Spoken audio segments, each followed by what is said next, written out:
আসসালামু আলাইকুম। আপনারা কথা না বলে আমাকে হেল্প করলে ভালো হয়। জি বলুন। আসসালামু আলাইকুম রহমতুল্লাহ।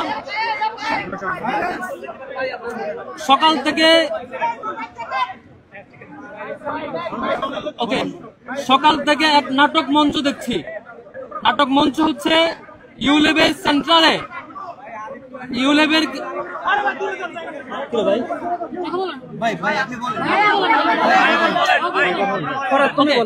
ওকে, আসসালামু আলাইকুম রহমতুল্লাহ। সবাইকে ধন্যবাদ জানাচ্ছি। সকাল থেকে এক নাটক মঞ্চ দেখছি। বিএনপি পন্থী শিক্ষক এবং কর্মকর্তা যারা আছেন তাদের কাছ থেকে চমৎকার নাটক মঞ্চ লক্ষ্য করছি। এটা খুবই দুঃখজনক এবং বিশ্ববিদ্যালয় প্রশাসন এই জায়গায় নীরব ভূমিকা রাখছে। আপনারা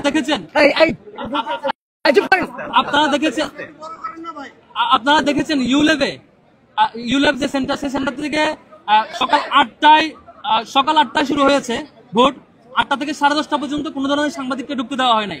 10:30 আমি সেখানে যাই, গিয়ে দেখি কোনো অবজারভারকে ঢুকতে দেওয়া হয় নাই। পরে গিয়ে শুনি সেখান থেকে ইসলামী ছাত্র আন্দোলনের একজন পুলিশ এজেন্টকে বের করে দেওয়া হয় এবং 10 জন থেকে 6 জন ছাত্র দলের পুলিশ এজেন্ট ছিল, কাউকে ঢুকতে দেওয়া হয়। কি করেছিল সেখানে? 10:30 পর্যন্ত আমরা অভিযোগ দেই, আধা ঘন্টা আমাদেরকে দাঁড় করিয়ে রেখে পরে মিডিয়া এবং অবজারভাররা ঢুকতে পারে। তারপর 21 হলে জিয়াউর নামে এক কর্মকর্তা, আপনারা নিউজে দেখেছেন, তথ্য প্রমাণ সহ সে পূর্ণাঙ্গভাবে ছাত্র দলের প্যানেলে ওই পূরণকৃত ব্যালট বক্সে দিয়েছে এবং শিক্ষার্থীদেরকে দিয়েছে তথ্য প্রমাণ সহ।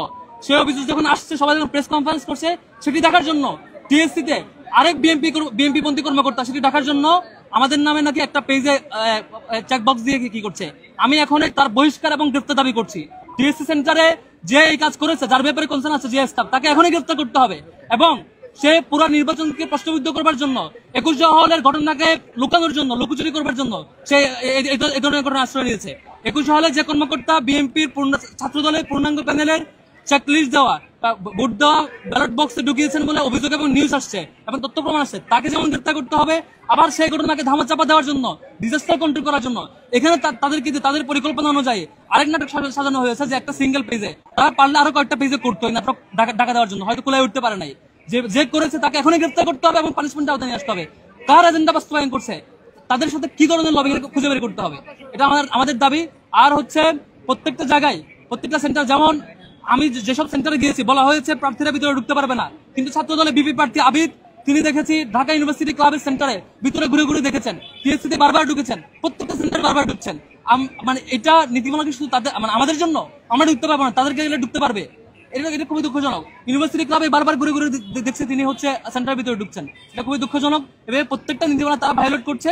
সেই ভায়োলেট করা নিয়মকে ঢাকার জন্য, যখন ডিজাস্টার হয় সেটা দেখার জন্য আবার তাদের পন্থে কোনো কর্মকর্তা এবং শিক্ষক দিয়ে আরেক নাটক মঞ্চস্থ করছে। শিক্ষার্থীদের সাথে একটা বিট্রায়াল। ঢাকা বিশ্ববিদ্যালয়ের শিক্ষার্থীরা 24 গণঅভ্যুত্থানের পরে একটা ভালো সমাবেশের সুযোগ পেয়েছিল ডাকসু নির্বাচন উপলক্ষে।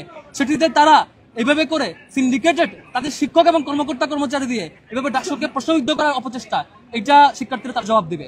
এখন নির্বাচন চলছে, শিক্ষার্থীরা তার জবাব দেবে বিশ্বাস করছে। এবং যারা এই কারচুপিতে জড়িত, এই বাজে কাজে জড়িত, তাদেরকে এখনই গ্রেফতার করা হোক এবং তাদের সাথে সেই দলের কি কানেকশন সেটি বের করা হোক এবং সেটি জনসম্মুখে মুক্ত করা হোক। তাদের ইতিপূর্বে যত কর্মকাণ্ড সবকিছু সামনে বের করে নিয়ে আসা হোক, তাহলেই বুঝতে পারবেন তারা কোন দলের এজেন্ডা সার্ভ করছে। Thank you. প্রশ্ন উত্তর পেয়েছেন, এটা উত্তর দিয়েছি। এটা উত্তর হচ্ছে রোকেয়া হলেরটা 21 হলে তাদের সেই কুকুর তাদের দলবন্ধের স্টাফরা সকল ভোটে, সকল 41টা ভোটে তাদের দলীয় চেকলিস্ট দিয়ে ব্যালট বক্সে ঢুকিয়েছে, তথ্য প্রমাণ সহ নিউজ আসছে এবং দিচ্ছে ব্যালট বক্সে সেই ধরা খাওয়াটা লুকানোর জন্য এখানে তাদের পন্থী আরেক স্টাফ দিয়ে আরেক নাটক মঞ্চস্থ করছে এক পেজের চেকলিস্ট দিয়ে। আমাদের নামে যে চেকলিস্ট যে বিএনপি কর্মকর্তা দিয়েছে, এই নাটক মঞ্চস্থ করা হয়েছে, তাকে এখনই গ্রেফতার করা হোক এবং পানিশমেন্ট আওতায় নিয়ে আসা হোক। Thank you.